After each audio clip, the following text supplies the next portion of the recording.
चला सर्वांना सुप्रभात सुप्रभात सुप्रभात. आपल्याला आता अनुजा मॅडम आज दासबोध सांगणार आहेत. मध्ये 1-2 दिवस आपला गॅप पडला, पण आता त्या वर्किंग असल्यामुळे त्यांना दुपारी शक्य नाही, त्यामुळे आपण सकाळी ठेवलेलं आहे यांचं. सुरू करू शकता मॅडम. सुरू करूया. ब्रह्मांडीय शक्तीला खूप खूप नमन. विहंगम टेक्नो होलिस्टिक ऑर्गनायझेशन, मंगल मॅडम आणि ग्रुप ऊर्जेला खूप खूप धन्यवाद. आज आपण सुरू करत आहोत दशक 11वा भीम दशक. हा दशक सुरू करण्याआधी याच्या अगोदरची मी थोडीशी बॅकग्राऊंड सांगेन. जेव्हा दासबोध वाचनाचं घेतलं होतं तेव्हा मॅडमनी सगळ्यांना सांगितलं होतं की तुम्ही ध्यानात विचारा प्रश्न की तुम्हाला कोणता दशक घ्यायचा, कारण 20 दशक आहेत आणि 200 समास आहेत, तर कुठला घ्यायचा याचं कन्फ्युजन असेलच किंवा आपण पूर्ण वाचू नाही शकत एका बैठकीत दासबोध असं. तर तेव्हा मी ध्यानात बसलेले होते आणि असा प्रश्न असा विचारला होता की मला दासबोध वाचन करायचं आणि मला कुठला दशक घ्यायचा. त्याच्या अगोदर मी दासबोध थोडा चाळलेला होता आणि अगोदर थोडं दासबोधाचं वाचन असल्यामुळं त्याच्याशी थोडी अटॅचमेंट आहे दासबोधाशी. तर मला सांगायचं म्हणजे मला ना हा 11-11 हा नंबर आहे सकाळचा किंवा रात्रीचा. मी कुठेही असू दे तो नंबर मला म्हणजे माझ्या मोबाईलवर माझ्या लॅपटॉपवर असा म्हणजे मला दिसतो काहीही झालं. तर हा 11-11 नंबर आहे ना स्पिरिच्युअलिटीचा नंबर आहे, म्हणजे स्पिरिच्युअल ग्रोथ होते तुमची असा म्हणजे त्याचं इंटेन्शन आहे. आणि तो एंजल नंबर असा मतलब इंटेंड करतो की तुम्ही spiritually you are in a right path असं. तर मी ध्यानात बसल्यावर म्हणलं मला कुठला दशक घ्यायचा आहे. तर त्यावेळी बरोबर मला हा दशक आला की 11वा दशक. या दशकाबद्दल मी मग विशेष असं काही अभ्यास वगैरे असं केलं नाहीये, पण मला तेव्हा फिक्स झालं की मला 11वा दशक घ्यायचं.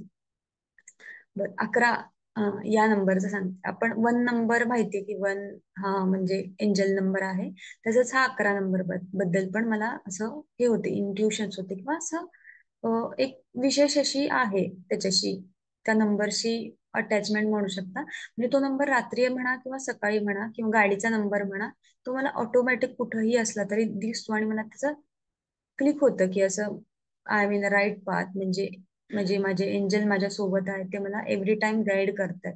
किंवा त्यावेळी मला माझ्या मनात जो विचार आलेला असतो तो मला म्हणजे एकदम व्यवस्थित असतो किंवा तो योग्य असतो.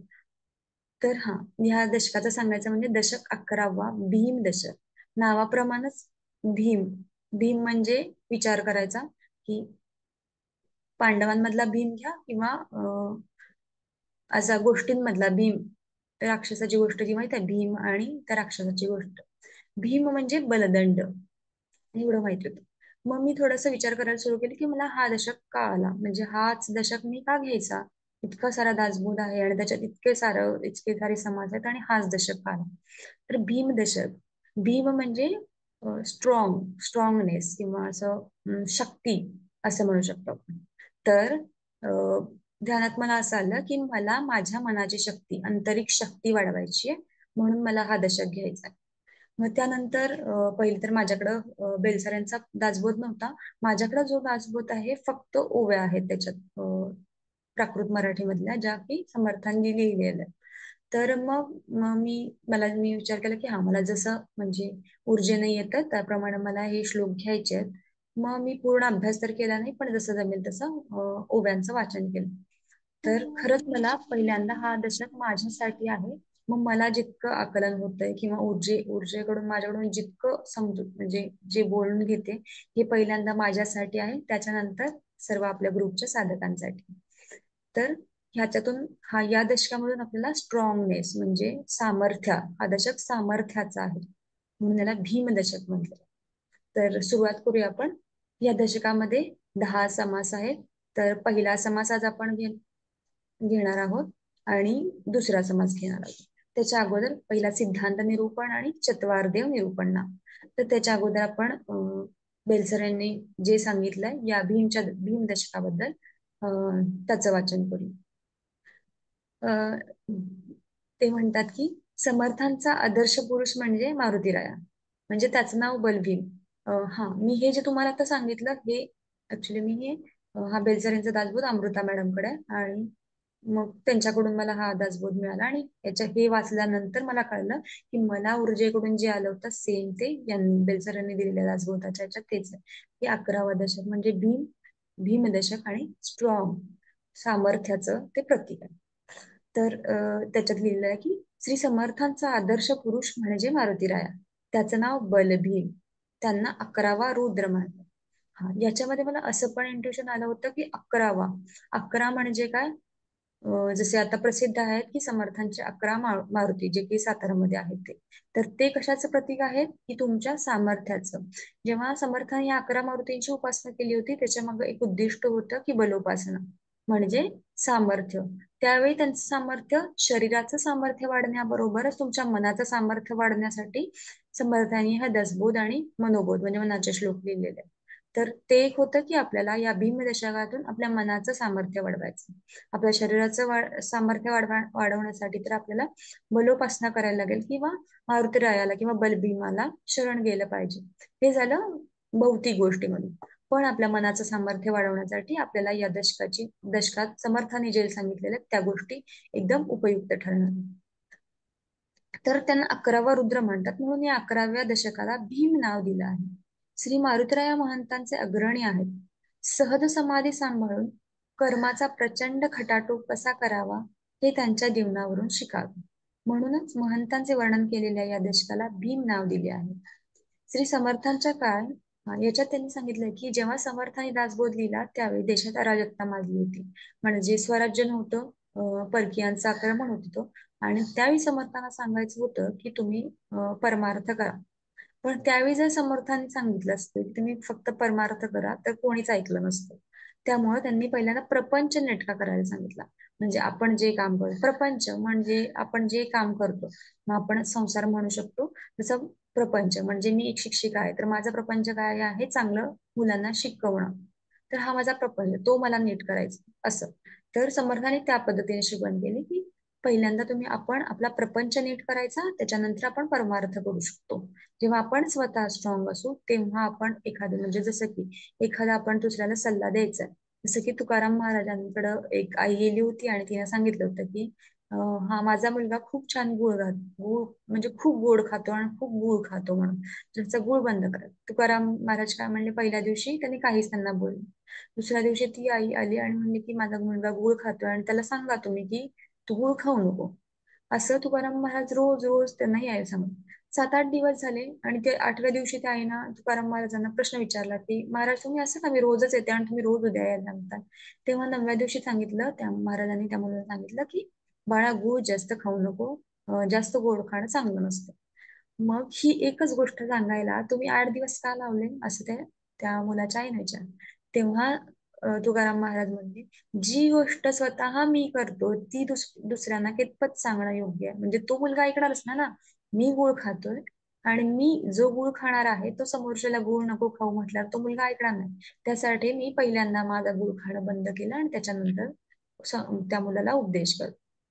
तर या दशकात ना सांगण्यासारखं हेच आहे की समर्थांनी सांगितलं की आधी प्रपंच करावा नाटका, मग घ्यावे परमार्थ विवेक. म्हणजे आधी पहिला प्रपंच नीट करायचा, मग आपण परमार्थ करू. आपणच आपल्या याच्यात स्ट्रॉंग नाहीये तर आपण समोरच्याला कुठलाही उपदेश नाही करू शकत. त्यामुळं समर्थांनी दासबोध म्हणजे या दशकात सांगितलं आहे की पहिल्यांदा तुम्ही स्वतःचा जो काही प्रपंच आहे किंवा तुम्ही जे काही काम करताय ते व्यवस्थित करा. यामध्ये समर्थांनी सांगितलं की श्री दासबोधासारख्या ब्रह्मज्ञान सांगणाऱ्या ग्रंथराजामध्ये फुकट खाऊ नये, देहाला आळसवू नये, त्याला कष्टाची सवय लावावी, वेळ वाया घालवू नये, प्रपंचाला पैसा हवा तो आपण मिळवावा, सकाळी लवकर उठावे वगैरे या छोट्या छोट्या गोष्टी आहेत. त्यावेळी त्यांना त्या सांगाव्या लागल्यात. कारण त्यावेळी तसा म्हणजे जे समाज व्यवस्था होती ती तशी होती. त्यामुळे तिथं त्यावेळी कोणी धड प्रपंच करत नव्हता. त्यामुळं किंवा कोणी श्रम करत नव्हता. त्यामुळं समर्थांनी सांगितलं की म्हणून प्रपंच धड करायला प्रथम शिकावा, कारण ज्याला प्रपंच धड करता येत नाही त्याला सूक्ष्म परमार्थ साधणे कठीण असते. हे असे सांगावे लागले. आणि नुसता प्रपंच चांगला करणे हे काही मानवी जीवनाचे ध्येय नाहीच आहे, हे आपल्याला माहिती आहे की आपल्याला हे सगळं मॅट्रिक्स आहे आणि आपल्याला याच्यातून बाहेर पडायचं आहे. पण बघा, आपल्याला हे माहीत असून सुद्धा आपण पटकन बाहेर पडू पडू शकतो का? नाही. त्यामुळं आपल्याला जे आपले कर्मबंधन आहे, जसं की आपण आई आहे, कोणाची तरी बायको आहे, कोणाची तरी बहीण आहे, ती सगळी कर्तव्य आपल्याला पूर्ण करायची आहे, हे समर्थाने सांगितलंय. म्हणजे इतर याच्यापेक्षा दासबोध श्रेष्ठ यासाठी आहे की समर्थांनी तुम्हाला प्रपंच सोडायला सांगितलं नाही, किंवा सगळं सोडा आणि संन्यास घ्या आणि फक्त ध्यान करा, किंवा फक्त समाधी अवस्था प्राप्त करा असं नाही सांगितलं. तुम्ही सांगितलं तुम्ही प्रपंच करा, व्यवस्थित करा, आणि तो व्यवस्थित झाला तरच तुम्ही परमार्थ करू शकता. जसं मी सगळ्या संतांचे, कोणत्याही संतांचं उदाहरण घ्या, त्यांनी काही त्यांचा प्रपंच सोडला नाही. पण प्रपंच कितीही चांगला केला तरी काय आवड मिळणार नाही हे त्यांना माहित होतं, म्हणून त्यांनी आहे तसा सोडला आणि त्यांनी म्हणजे स्वतःकडे कॉन्सन्ट्रेशन करून ध्यानाला महत्व दिलं. जसं तुकाराम महाराजांचं घ्या, तुकाराम महाराजांचा पूर्ण स्वतःचा व्यवसाय होता, सगळं व्यवस्थित होतं, त्यांनाही मुलं होती, त्यांनाही बायको होती, पण त्यांना ते रिअलायझेशन होतं की हे सगळं, हे मायाजाळ आहे, हे मॅट्रिक्स आहे, याच्यात मी कितीही म्हणजे बायकोसाठी केलं, मुलासाठी केलं तरी ते इथंच राहणार आहे. त्यामुळे मला स्वतःसाठी पहिल्यांदा करायला पाहिजे होतं, म्हणून त्यांनी पहिला स्वतःवर म्हणजे स्वतः जायचे, म्हणजे सगळं प्रपंच वगैरे सोडून ते जायचे, विठ्ठलाचं नाम घ्यायचे आणि भजन करत बसायचे. तर हे त्यावेळी म्हणजे सांगायचा अर्थ याच्यात असा आहे की म्हणजे ते त्यांना माहिती होतं, पण मग त्यांनी पूर्ण सोडून दिला का? बायको पोरं सोडून सगळंच गेले का? पूर्ण वेळ गेले का? नाही. तर त्यांनी तो प्रपंच केला, पण त्यांना ते म्हणजे म्हणजे काय म्हणजे तेवढी चेतना होती त्यांची जागृत की मला याच्यात राहूनच हेच समर्थ या दशकात हेच सांगतायत की आपल्याला हा जो देह मिळाला, ही जी देहबुद्धी आहे, या देहबुद्धीमध्ये राहूनच आपल्या आत्म्याचा उद्धार होऊ शकतो, म्हणजे आपण मोक्षाला जाऊ शकतो. बघा, आपण जनावरांच्या ह्याच्यात पण आत्पासून म्हणजे सगळीकडे म्हणजे ह्याच्यात ते जगत ज्योती नाव दिलेलं, तर ही जगत ज्योती सगळ्यांकडे असते, पण तुमच्या त्या आत्म्याचा उद्धार कधी होऊ शकतो? जेव्हा तुम्हाला हे शरीर मिळतं, देहबुद्धी मिळते. आपण आतापर्यंत दासबोधाचे सगळ्यांचे विवरण ऐकले किंवा निरूपण ऐकले, त्याच्यात पण त्यांनी हेच सांगितलं की हा नरदेह म्हणजे नरदेह मोठे घबाड.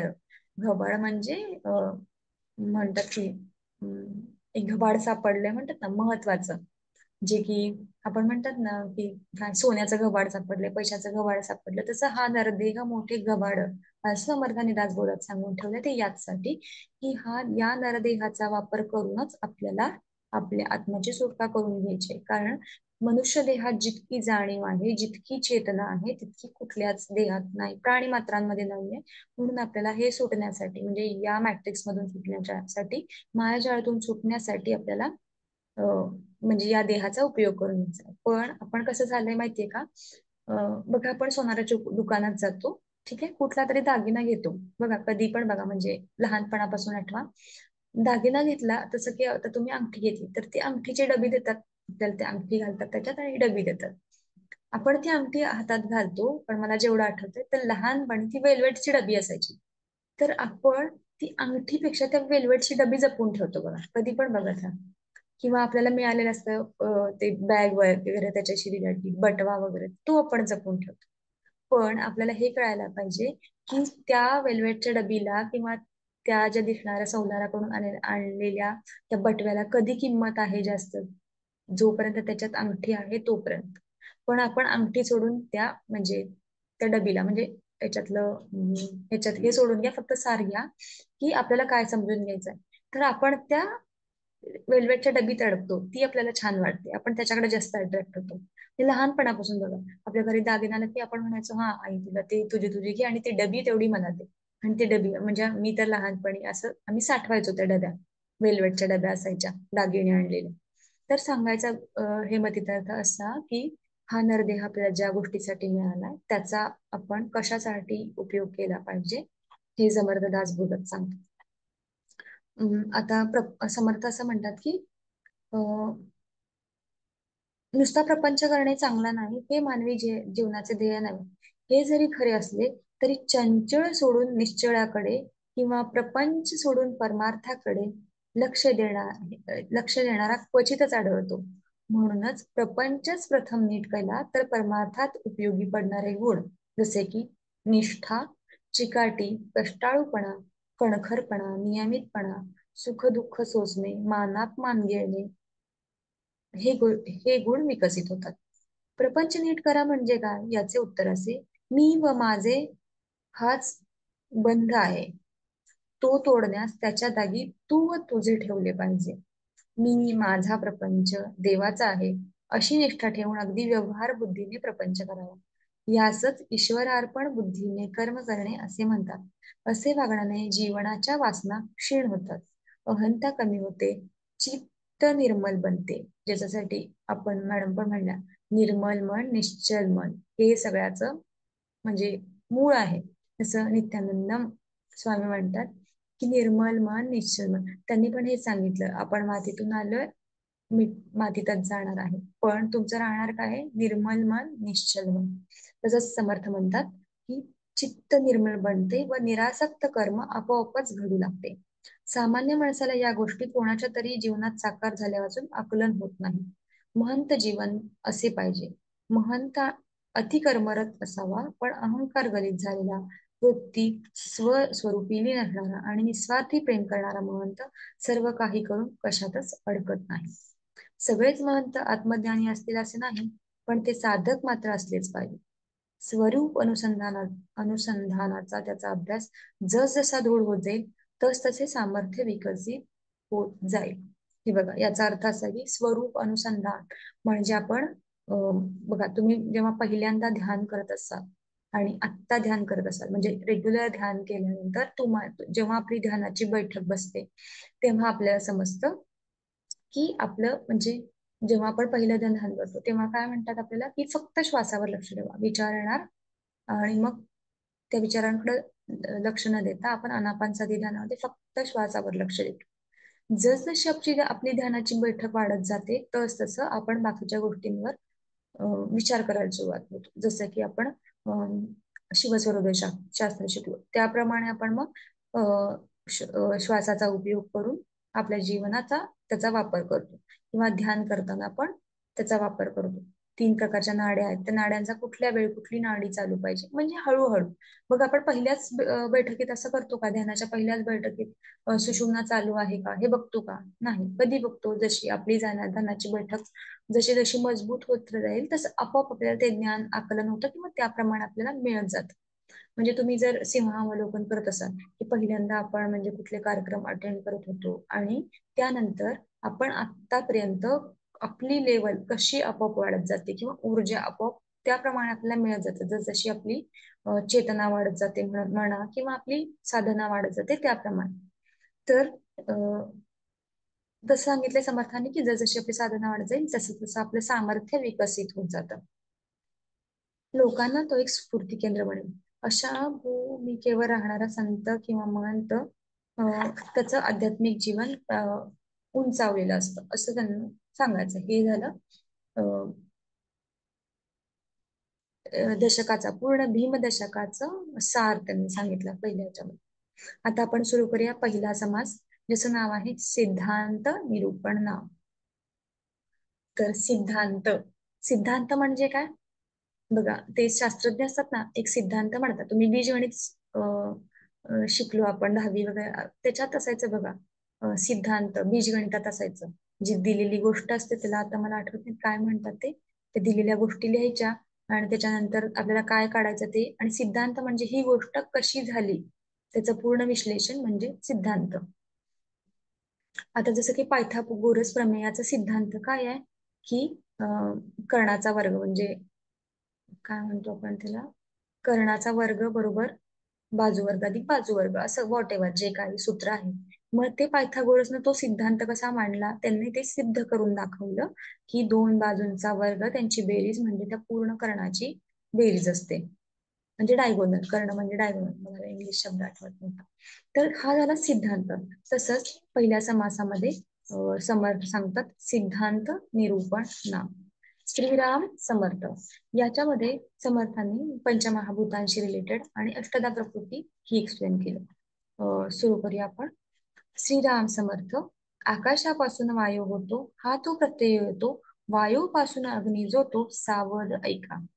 वायूची कठीण घिसणी तेथे निर्माण झाला वन्ही, मंद वायू शीतळ पाणी तेथून झाले. आपापासून झाली पृथ्वी, ते नाना बीजरूप जाणावी, बीजापासून उत्पत्ती व्हावी हा स्वभावाची आहे. याच्यामध्ये या पहिल्या 3 श्लोकांमध्ये समर्थाने पंचमहाभूतांची उत्पत्ती कशी झाली हे सांगितलेलं आहे. म्हणजे त्यामध्ये पहिल्या म्हणजे थोडक्यात सृष्टीची उभारणी कशी झाली आणि संहारण कसं झालंय हे सांगितलेलं आहे. आता सिद्धांत निरूपण मध्ये म्हणजे समर्थाने या समासामध्ये या पहिल्या समासाचा सार म्हणजे कसं सांगितलंय, त्यात सहज समाधी स्थिती. सहज समाधी स्थिती म्हणजे आपण प्रपंच करतोय, पण आपण बघा ध्यान करत असताना एका स्थितीला जातोय त्यावेळी आपण म्हणजे आपल्याला ना आपला प्रपंच आठवतोय ना काही आठवत, म्हणजे त्या एका स्थितीला जातो ती सहज समाधी स्थिती. त्या सहज समाधी स्थितीला जाण्यासाठी आपल्याला हिमालयात जावं लागतं का? नाही. त्या स्थितीला जाण्यासाठी आपल्याला हिमालयात जावं लागत नाही. आपण आहे त्या क्षणी ती सहज समाधी स्थिती प्राप्त करू शकतो. मग जसं की यामध्ये या समासामध्ये प्रस्तावना सांगितली आहे तिची, की आत्मज्ञान झाल्यावर सर्व ठिकाणी सर्व काळी केवळ आत्मस्वरूपच अनुभवास येते. जसं की बघा आपण जेव्हापासून ध्यान करायला लागलो तेव्हापासून आपण मंदिरात गेलो की ध्यान करतो, की आपण लाईन मध्ये उभारून म्हणजे दर्शनाचा आटापिटा करतो का त्या मूर्तीच्या? नाही. हे कधी झालं? जेव्हा आपल्याला आत्मज्ञान झालं तेव्हा आपल्याला कळालं की, पण बघा आपल्या आधी पण सांगत असेल की चला ध्यान करा, पण हे आपण कधी अंमलात आणलं? जेव्हा आपण स्वतः त्याचा अनुभव घेतला तेव्हा, म्हणजे आत्मज्ञान घेतलं तेव्हा. आता आपण कुठल्याही किती म्हणजे मोठ्या मंदिरात गेलो तरी, म्हणजे मी तरी लाईन मध्ये उभारून त्या मूर्तीचं दर्शन घेण्याचा आटापिटापेक्षा मंदिरात बसून एक शांत ठिकाणी जागा उचलून तिथं ध्यान करणं प्रेफर करते. आणि तिथून जी ऊर्जा मिळते ती आपल्याला काम येते. याच्या आधी आपण काय करायचो? 4-4 तास 5-5 तास लाईन मध्ये थांबायचो दर्शनासाठी. शरीराला कष्ट द्यायचो, फक्त शरीर कष्ट व्हायचं. पूर्ण लाईन मध्ये थांबून पाय दुखून घ्यायचो आणि एंड ऑफ द डे ती लाईन संपल्यावर आपल्याला कळायचं की अरे एवढंच हे म्हणजे फक्त 2 मिनिटाचं ते मूर्ती पाहण्यासाठी आपण एवढा शरीराला कष्ट दिले. ठीक आहे, त्याकडे ते योग्यही होते, पण आता आपण तसं करत नाही. आपण आता मंदिरात गेलो की ध्यानाला बसतो.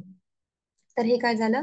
आत्मज्ञान म्हणजे आपल्याला जे आपले चेतनेचा स्तर वाढल्यामुळं किंवा आपल्याला जे ज्ञान मिळालंय त्याचा आपण उपयोग केल्यामुळे आता आपण तसं करत नाही. याच्यात समर्थ म्हणतात की अंतःकरणातील सर्व संकल्प अस्तंगत होतात आणि अभेद बुद्धीमुळे सर्व प्राणीमात्रांमध्ये ब्रह्मदर्शन घडते. अभेद बुद्धी हा आत्मज्ञानाचा प्राण आहे. कर्म किंवा व्यवहार करण्यास मीपणाची जाणीव व्हावी. म्हणजे जसं आपण म्हणतो की आपण एकमेकांना सोल लेवलला बघायला पाहिजे, हेच समर्थांनी या समाजात सांगितलंय की ब्रह्मदर्शन म्हणजे जेव्हा आपण समोरच्याकडे बघतो तेव्हा आपण तो एक ब्रह्म आहे, एक सोल आहे म्हणून त्याच्याशी बिहेवियर करतो असं. स्थळ, काल व निमित्त यांची चौकट आपल्या मॅट्रिक्स मध्ये आहे किंवा आपल्या जीवनात आहे. भेद बुद्धी हा व्यवहाराचा किंवा कर्माचा प्राण आहे. ज्ञानातील अभेद बुद्धीचा, भेद बुद्धी म्हणजे बघा म्हणजे हे चांगलं हे वाईट, भेद करतो ना आपण, आपल्याला कळतं हे चांगलं किंवा हे वाईट असं. आणि अभेद बुद्धी म्हणजे सगळं सारखंच, काहीच वाटत नाही, हे चांगलं पण नाही वाईट पण नाही असं. मुळात एकरूप असलेली जाणीव म्हणजे जगत ज्योती. जगत ज्योती देहांते पायी विभागली गेली. म्हणजे जगत ज्योती म्हणजे आपण म्हणतो ना आपला आत्मा परमात्मा, हे पुढं या समासात दिलेलंच आहे. संकल्प विकल्प, कल्पना, स्मृती, वासना, भावना, विचार, सुख दुःख संवेदना वगैरे अशी तिनं रूप घेतली. साधनाने ज्याचा अहंभाव गलित होऊ लागतो त्याच्या अंतरामधील जाणीव एकत्र होऊन व्यापक व सूक्ष्म बनू लागते. ती इम्पर्सनल होते म्हणजे व्यक्तिनिरपेक्ष, म्हणजे आपण विचार करत नाही. आता आपण म्हणत नाही की ही व्यक्ती अशीच का वागली, आपण असा विचार करत नाही. तेव्हा आपण अभेद बुद्धीने तिच्याकडे बघत असतो. पूर्वी आपण असं करत होतो का? नाही. आपण तेच जर बसायचे ती व्यक्ती अशीच का वागली वगैरे. आता याच्यामध्ये जसं सांगितलंय, देहबुद्धीची माणसं स्वतःच्या देहाच्या नित्यक्रिया जितका अंतःप्रेरणेने सहज करतात तितक्याच अंतःप्रेरणेने आणि सहजतेने आत्मबुद्धीची, या 2 प्रकारच्या माणसांची म्हणजे संकल्पना सांगितली आहे, देहबुद्धी आणि आत्मबुद्धी. देहबुद्धी म्हणजे फक्त शरीराकडे बघून आपण समोरच्याशी वर्तणूक करतो किंवा कर्म करतो, ते म्हणजे देहबुद्धीने केलेले कर्म. आणि आत्मबुद्धीने केलेलं कर्म म्हणजे आपल्याला आतून आपल्या आपल्याला आता माहित झालं आपला सोलचा पर्पज काय आहे किंवा आपण कशासाठी आलेलो आहे, तेव्हा आपण समोरच्याने एखादी गोष्ट केली तर आपण त्याच्यासाठी ती गोष्ट योग्य आहे का अयोग्य आहे हे बघण्याच्या अगोदर असं म्हणतो की त्याच्या म्हणजे सोल प्लॅन प्रमाणे होतंय सगळं, किंवा ती व्यक्ती करते ते व्यवस्थितच करते जे ते योग्यच आहे आपल्यासाठी असं. त्यावेळी आपण म्हणत नाही तिने असंच करायला पाहिजे होता किंवा असं. तर हे दोन फरक म्हणजे देहबुद्धी आणि आत्मबुद्धीमध्ये समर्थांनी सांगितलेले आहेत. साधकाची बुद्धी संपूर्ण निर्मम झाली, त्याची अहंता निश्चेष निवाली आणि त्याची वासना निर्मूल झाली, म्हणजे ब्रह्माकार वृत्ती स्थिर होते, त्याचा अद्वैत भाव अंगीभूत होतो. आता द्वैत अद्वैत ह्या कन्सेप्ट पण आपण बघितल्या. द्वैत म्हणजे काय, तर जे आपल्याला डोळ्याने दिसतं आणि ते ते सगळं नष्ट होणार आहे. आणि अद्वैत म्हणजे काय, बघा अद्वैत म्हणजे आपण म्हणतो की आत्मा, आत्मा दिसतो आपल्याला नाही पण जाणवतो. मन, मन हे अद्वैत नाही म्हणू शकत आपण. किंवा वायू म्हणा, किंवा आपण जो श्वास घेतो तो वायू, तो आपल्याला दिसतो नाही पण तो आहे, तो जाणवतो. तर अशा त्या अद्वैत गोष्टी ज्या की कधीही नष्ट नाही होणार.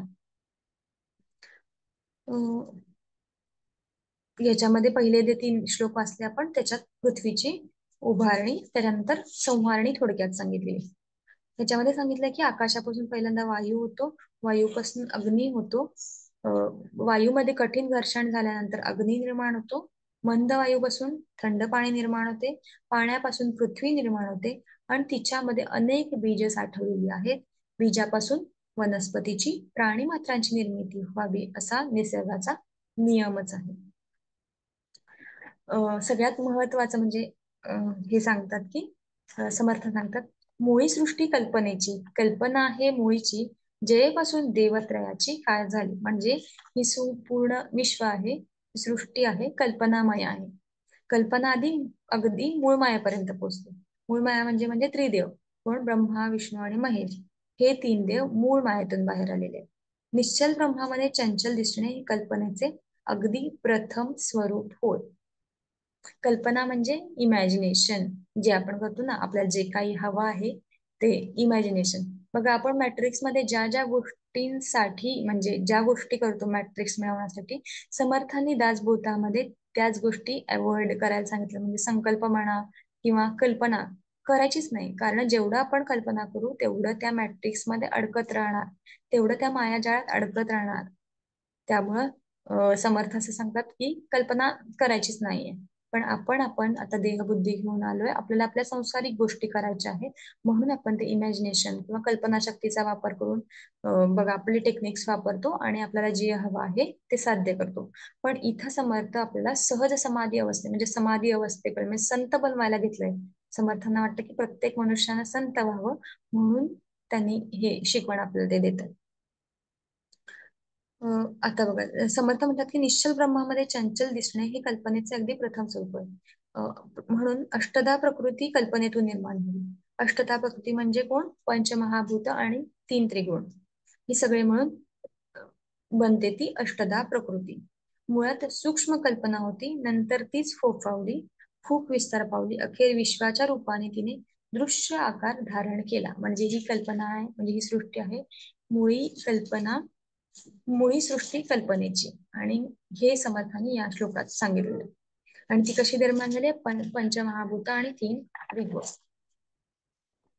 आता बघा समर्थ या समासात हेही सांगताय, जे आपण म्हणतोय ना आता की पृथ्वीचं असेन्शन होणार आहे, त्याचं पूर्ण समर्थांनी विवरण या दशकात केलेलं आहे. हे पण म्हणजे हा पण योगायोग नाहीये बघा. आता आपण पृथ्वीच्या असेन्शन बरोबरच आपल्या आपल्या स्वतःच्या असेन्शन साठी, हायर डायमेन्शन मध्ये जाण्यासाठी, 5th डायमेन्शन जाण्यासाठी आपण आता कोर्स केला वगैरे, हेच समर्थांनी त्या काळात दासबोधामध्ये लिहून ठेवले आणि एकदम स्पष्ट सगळं लिहून दिलंय, जे की आता ते घडतंय. ह्याच्यात सांगायचं म्हणजे बघा, त्यामध्ये समर्थ म्हणतात की आणि हा या प्रकृतीचा हे कसा झाला, जन्म कसा झाला, किंवा हे कसं फोफावत गेली, एक छोटीशी कल्पना, सूक्ष्म कल्पना कशी विस्तारत गेली हे सांगितलंय. कसं म्हणजे, पुढे 4 खाणी झाल्या, 4 वाणी विस्तारल्या, नाना योनी प्रकटल्या, नाना व्यक्ती म्हणजे डिफरंट डिफरंट म्हणजे प्राणी मात्र आकाराला आले. आता बघा, आता झाली हे अशी कशी उभारणी झाली हे समर्थांनी सांगितलं की अष्टधा प्रकृतीतून सृष्टीची उभारणी झाली. आता एका संवारणी मागील दिशकी विशद करूनही बोलली असे. मागच्या दशकात दशक 10 मध्ये समर्थांनी सांगितलेलं आहे की म्हणजे ही सृष्टीची संवारण कशी झाली हे म्हणजे प्रत्यक्ष त्यांनी त्या दशकाच्या मध्ये सांगितले. आता बघा, परंतु आता सगळे तर बोली संहार संकेत श्रोते वक्ते येथे चित्त देऊन ऐका. शतुवर्षे अनावृष्टी तेथे आटेल जीवसृष्टी ऐशा कल्पांताच्या गोष्टी शास्त्री निरोपिल्या. म्हणजे शास्त्रात सांगितले की 100 वर्ष दुष्काळ पडणार, इथे सगळी जीवसृष्टी संपूर्ण नष्ट आटून जाणार. 12 कळी सूर्य तपे, म्हणजे 12 कळी तपे सूर्य, जे आता होते बघा, सूर्याची उष्णता किती जास्त म्हणजे तापतोय. पूर्वी पण उष्णता असायची, पण आता या सूर्याची उष्णता इतकी प्रखर आहे की आपण नाही बाहेर पडत. तुम्ही म्हणजे अनुभव घेत असाल. आतापर्यंत आपलं म्हणजे जन्मापासून ते आपल्याला कळतंय तोपर्यंत आता एवढी जेवढी सूर्याची उष्णता आहे ती एकदम एक्स्ट्रीम लेवलला आहे. असं 12 कळी तपे सूर्य तेने पृथ्वीची रक्षा होय, मग ती रक्षा विरो न जाय जळांतरी. ते जळ शोषी वैश्वानरू वन्नी जडपी समीरू समीर वितुळे निराकारू जैसे तैसे. याच्यामध्ये सांगितलंय की 100 वर्ष पाऊस न पडल्यानं पृथ्वीवर सारे जीव प्राणी नाश पावतील. हा कल्पांत कसा घडून येईल याचं शास्त्रामध्ये वर्णन केलंय. 12 प्रकारच्या किरणांनी सूर्य तापेल, त्यामुळे पृथ्वी जळून तिची राख होईल. ती राख पाण्यामध्ये विरघळून जाईल. अग्नी ते पाणी शोषून टाकेल, त्या अग्नीला वायू विझवून टाकेल. शेवटी वायू देखील नाहीसा होतो आणि केवळ निराकार ब्रह्म जसेच्या तसे शिल्लक होते. सेम जसं बाहेर बघा, आपण आता हे वाचत असताना किंवा ऐकत असताना आपण जसं बाहेर बघतो तसे सेम आतमध्ये म्हणजे आपल्या जे पिंडी ते ब्रह्मांडी असा लागू करायचा. जशी सृष्टीची उभारणी झाली तशीच संवारणी झाली. सृष्टीचा असा संहार घडतो असं समर्थाने सांगितलंय. तेथे जीव नाही की शिव नाही, पिंड नाही की ब्रह्मांड नाही, हे सगळेचे कल्पनेचे पूर्ण थोतांड नाहीसे होते. माया व अविद्या यांचे बंड मावून जाते, म्हणजे मॅट्रिक्स खतम, म्हणजे मॅट्रिक्स संपतं. ह्याच्यासाठी आता बघा, तो 12 कळी सूर्य तपतोय आणि हे मॅट्रिक्स संपायच्या दृष्टीनं म्हणजे आपली वाटचाल चालू झाली. हे समर्थाने त्या काळात दासबोधामध्ये लिहून ठेवलं होतं. विवेक प्रलयाचे महत्व. विवेक प्रलय म्हणजे काय? विवेक म्हणजे कसं वागायचं, सार किंवा असार याच्याप्रमाणे आपल्याला एखादी गोष्ट करावी करू नये असा जेव्हा हे निर्माण होतो, विचार येतो, त्यावेळी आपण विवेक वापरायचा. विवेक म्हणजे विवेक बुद्धी म्हणजे सारासार विचार करून, म्हणजे सर्व दृष्टीने योग्य विचार करून. म्हणून समर्थाने एका श्लोकात म्हटलं बघा, पुत्र व्हावा ऐसा गुंडा त्याचा दरे लोके झेंडा. आणि तो पुत्र म्हणजे विवेक रूपी पुत्र, म्हणजे प्रत्येकानं आपण असा म्हणजे आपला मॅट्रिक्स मधला किंवा माझ्यातला पुत्र नाही, विवेक नावाचा पुत्र आपल्या अंतरीत असावा असं समर्थ म्हणतात. आता समर्थ म्हणतात की विवेक म्हणजे विवेकने जो दुष्याचा संहार करायचा त्यास विवेक प्रलय म्हणतात. हा प्रलय कसा करायचा ते विवेकी पुरुष जाणतात.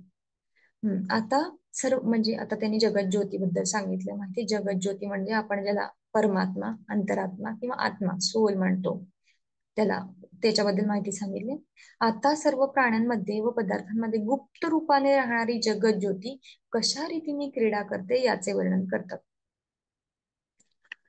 त्याच्यासाठी सृष्टी शोधिता सकळ एक चंचळ एक निश्चळ, चंचळास करता चंचळ चंचळ रूपी. जो सकळ शरीरी वर्ते सकळ कर्तृत्वास प्रवर्ते, करून अकर्ता हा वर्ते शब्द जया. एकदम सोप्या शब्दात सांगितलं, जगत ज्योती आत्मा किंवा परमात्मा म्हणजे काय? जो निश्चळ असून चंचळामध्ये राहतो. निश्चळ म्हणजे शाश्वत, जे की कधीही नष्ट होणार नाही, म्हणजे आपला आत्मा निश्चळ आहे पण तो अचंचळामध्ये राहतो. म्हणजे चंचळामध्ये म्हणजे आपल्या देह बुद्धी, म्हणजे जी की नाश होणार आहे. म्हणजे त्यांनी सांगितलं की म्हणजे कर्ता असून अकर्ता. आपल्याला माहितीये आपलं हे शरीर आहे, यातला कर्ता आहे आपला आत्मा. आपला आत्मा हा शरीर सोडून गेला तर हे शरीर काही काम करू शकत नाही. म्हणजे ह्याच्यातला कर्ता कोण? आपलं शरीर की आत्मा? आत्मा. आपलं शरीर कर्ता नाही आहे, पण हे शरीर कधीपर्यंत चंचल होऊ शकतं किंवा हालचाल करू शकतं? जोपर्यंत एक अकर्ता, एक निश्चळ आतमध्ये आहे. ते निश्चळ म्हणजे काय? आपला सोल, आपला आत्मा, सोप्या भाषेत सांगायचं झालं तर तो सर्व प्राण्यांच्या शरीरात राहतो, त्यांची शरीरे चालवतो, त्यांच्या शरीराच्या कर्तृत्वास प्रेरणा देतो आणि तो करून अकर्ता आहे. आपण म्हणतो का मी जिवंत आहे, म्हणतो मी जिवंत आहे, आपला आत्मा जिवंत आहे म्हणतो का आपण कधी? नाही. म्हणजे तो करून अकर्ता आहे. म्हणजे करतो तर तो आहे, पण मग कुठंही त्यांना लेबल लावून घेतलं नाहीये की मी करतोय म्हणून. तर गरीब श्रीमंत आणि देव या सगळ्यांच्या अंतर्यामी तोच एक राहून त्यांना चालवतो. इंद्रियांच्या मार्फत अनेक देहांचे व्यवहार चालवतो. त्यालाच परमात्मा असे म्हणतात.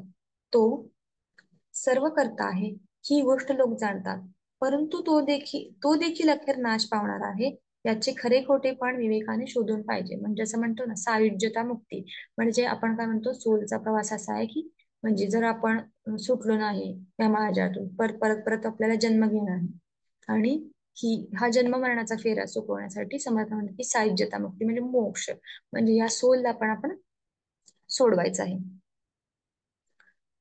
आता बघा तो सर्व प्राण्यांच्या शरीरात राहतो आणि त्यांची शरीरे चालवतो. त्याला परमात्मा असे नाव आहे. तो सर्व करता आहे ही गोष्ट लोक जाणतात, परंतु तो देखील अखेर नाश पावणार आहे. सामान्य माणसे प्राण्यांचा वरवरचा देह तेवढा पाहतात, पण विवेकी माणसे त्यांच्या अंतर्यामी राहणाऱ्या जाणीव पलीकडे पाहतात. अशा रीतीने जाणते लोक सर्व प्राण्यांच्या सारखेपणाने समजतात व तसे वागतात. म्हणजे वननेस आपण म्हणतो. आपल्याला आता आपला जो आत्मा आहे तोच समोरच्या प्राण्याला चालवणारा आत्मा आहे याची जाणीव झाली, म्हणून आपण जरी त्याचा देह वेगळा असला, जर शरीर वेगळं असेल तरी आपल्याला आपण वननेस मध्ये यायचा प्रयत्न करतो, किंवा आपल्याला थोडी तरी जाणीव आहे की अरे त्यालाही जगण्याचा अधिकार आहे. जसं की आपण डास मारताना किंवा माशा, तर डासाने आपल्याला काही त्रास दिला नाही तर आपण म्हणजे मला सवय होती अशी की विनाकारण मला खूप डास मारायची सवय. मग जशी जशी जाणीव झाली की त्या डासाच्या शरीरात पण त्याला चालवणारा एक परमात्मा आहे, एक सोल आहे, तर विनाकारण आपण त्यांना मारत नाही. म्हणजे आपण वननेस कडे जायला निघालो, किंवा समोरच्याचं दुःख बघून आपल्याला दुःख होतं, आपण त्याच्या आत्म्याच्या लेवलला विचार करतो, म्हणजे वननेस मध्ये. हे वननेस समर्थाने या दशकात सांगितलं.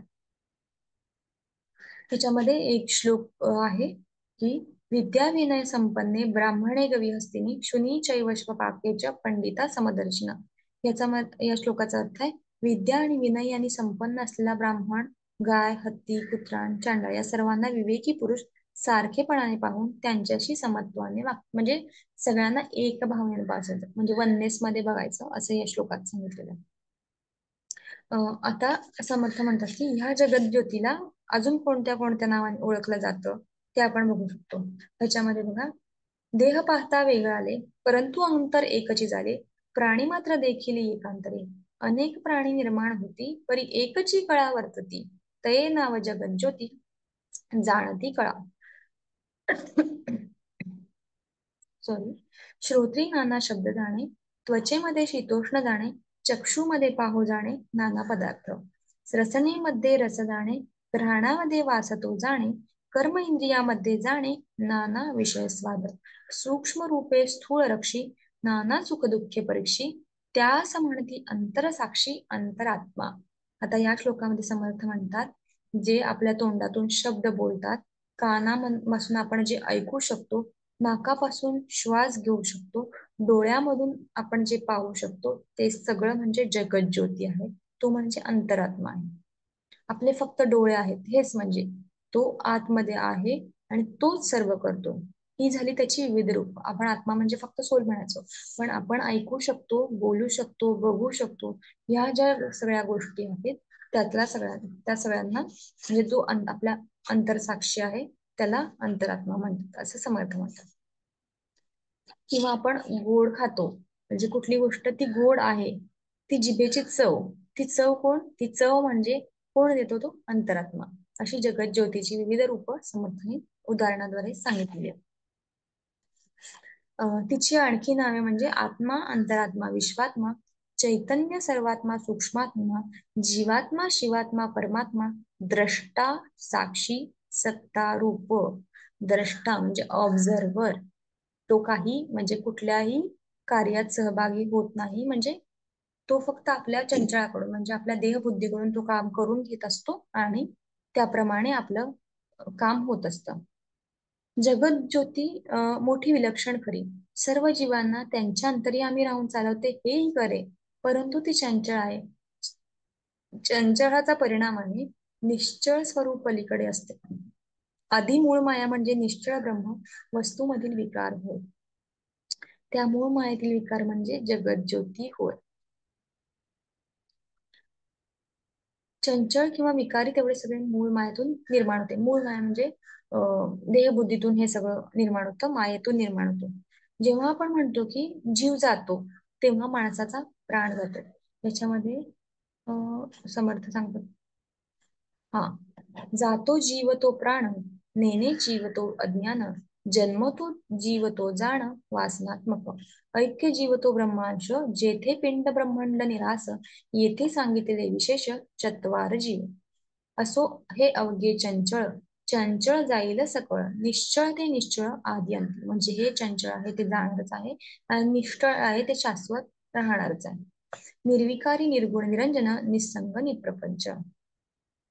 यामध्ये समर्थ म्हणतात की आपण म्हणतो जीव जातो, आपण जेव्हा असं म्हणतो माणसाचा जीव जातो म्हणजे जेव्हा माणसाचा प्राण जातो, जीवाला कळत नाही असं आपण जेव्हा म्हणतो, म्हणजे लहान मुलांना म्हणतो बघ, काय कळत नाही त्याला, म्हणजे ते अज्ञान असतं. जीव जन्मतो आपण जेव्हा असं म्हणतो तेव्हा आपली वासना आकार घ्यायला सुरुवात होते. जीव ब्रह्माशी ऐक्य पावतो असं जेव्हा आपण म्हणतो तेव्हा जीवातील ब्रह्मांशाला, आत्म्याला, परमात्म्याला उद्देशून बोलत असतो. ब्रह्माशी तदाकार स्थितीमध्ये पिंड ब्रह्मांडाचा निराश होतो. येथे जीव देखील चार प्रकारचे सांगितले, चार प्रकारचे जीव सांगितले आहेत. या शाश्वत परब्रह्म वस्तूचा अनुभव कसा घ्यावा ते समर्थ शेवटी सांगतात. म्हणजे या परब्रह्माचा अनुभव कसा घ्यायचा, यामध्ये समर्थ सांगतात, आरंभ, मध्य आणि अखेर या तिन्ही अवस्थांमध्ये ती वस्तू विकार रहित राहते. म्हणजे जन्मावेळी पण आपला सोल असतो, आपण जेव्हा मोठे होतो किंवा तारुण्यपणात ज्या गोष्टी उपभोगतो त्यावेळी पण तो सोल मध्ये असतो आणि मरताना पण तो सोल मध्ये असतो, सोल असतो आपल्यासोबत. तर या सगळ्या अवस्थांमध्ये राहून म्हणजे चंचळामध्ये राहून तो निश्चळ असतो की तो बदलत नाही. तर तो म्हणजे परब्रह्म किंवा परमात्मा किंवा जीवात्मा, आपण जे त्याला नाव देऊ तो. बघा, देहबुद्धीत राहणारी माणसे वृत्तीरूप मनाच्या कक्षेत वाढतात.